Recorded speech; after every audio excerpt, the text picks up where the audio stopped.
जय श्री राम। विवाह पंचमी वह पावन तिथि जब माता सीता और भगवान श्री राम का दिव्य विवाह संपन्न हुआ था। यह कथा केवल एक विवाह नहीं, बल्कि धर्म, प्रेम, त्याग और मर्यादा का ऐसा संगम है जो युगों युगों तक आदर्श बन गया। आइए बच्चों, सुनते हैं श्री राम सीता विवाह की मंगलमयी कथा। भाग 1। जनकपुरी में अद्भुत बालिका का जन्म। बहुत समय पहले की बात है। मिथिला नगरी के राजा जनक बहुत धर्मप्रिय और ज्ञानी राजा थे। एक साल राज्य में बारिश नहीं हुई, धरती सूख गई, फसलें नहीं उगी। राजा जनक ने एक यज्ञ किया और कहा, अगर मैंने हमेशा धर्म के रास्ते पर चला हूं तो भगवान जरूर वर्षा करेंगे। यज्ञ के बाद वे खुद खेत जोतने लगे और तभी हल की नोक से धरती फटी और वहां से एक दिव्य कन्या प्रकट हुई। राजा जनक आश्चर्यचकित रह गए। उन्होंने उस कन्या को अपनी बेटी बना लिया। क्योंकि वह धरती से प्रकट हुई थी, इसलिए उसका नाम रखा गया सीता। सीता जी बहुत सुंदर थीं, गुणों से भरपूर थीं और बचपन से ही भगवान की भक्ति में लीन रहती थीं। भाग 2। शिवधनुष और स्वयंवर की प्रतिज्ञा।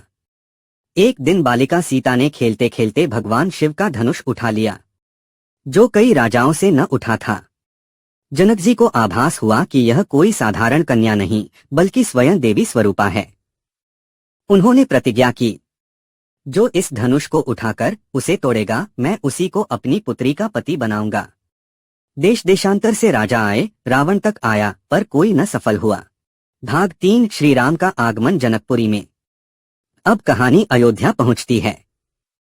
एक दिन महान ऋषि विश्वामित्र राजा दशरथ के पास आए और बोले, राजन, मुझे 2 ऐसे वीर चाहिए जो मेरे यज्ञ की रक्षा कर सकें।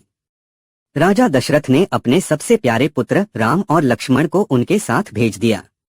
रास्ते में राम जी ने ताड़का, मारीच और सुबाहु जैसे राक्षसों का अंत किया। फिर गुरु विश्वामित्र राम लक्ष्मण को लेकर मिथिला ले आए, जहां माता सीता का स्वयंवर होने वाला था।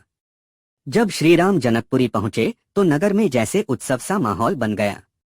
हर तरफ स्वागत हुआ, फूलों की वर्षा हुई। और जब माता सीता जी की नजर पहली बार राम पर पड़ी, उनका मन बस उन्हीं में रच बस गया। उन्होंने मन ही मन प्रार्थना की, अगर ये ही मेरे स्वामी न बने तो मैं जीवन भर अविवाहित ही रहूं।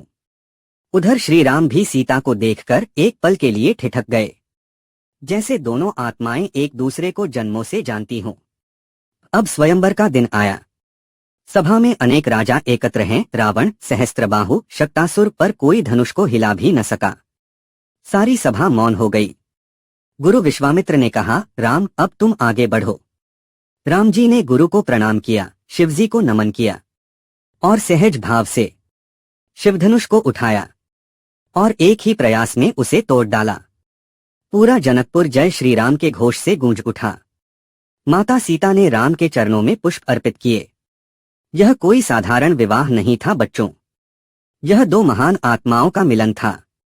जहां एक ओर थी धर्म, मर्यादा और करुणा के प्रतीक श्री राम, और दूसरी ओर त्याग, श्रद्धा और शक्ति की मूर्ति माता सीता। दोनों का मिलन, जैसे सृष्टि का संतुलन पूर्ण हुआ हो। भाग 5। विवाह उत्सव। अब पूरे मिथिला में हर्ष छा गया। जनक जी ने स्वयं बारात का निमंत्रण भेजा। अयोध्या से राजा दशरथ अपने 4 पुत्रों के साथ बारात लेकर निकले। जनकपुर नगर को दीपों से सजाया गया, मार्गों पर फूल बिछाए गए। और फिर आया विवाह का वह पावन क्षण, जहां जनक जी ने सीता का कन्यादान किया।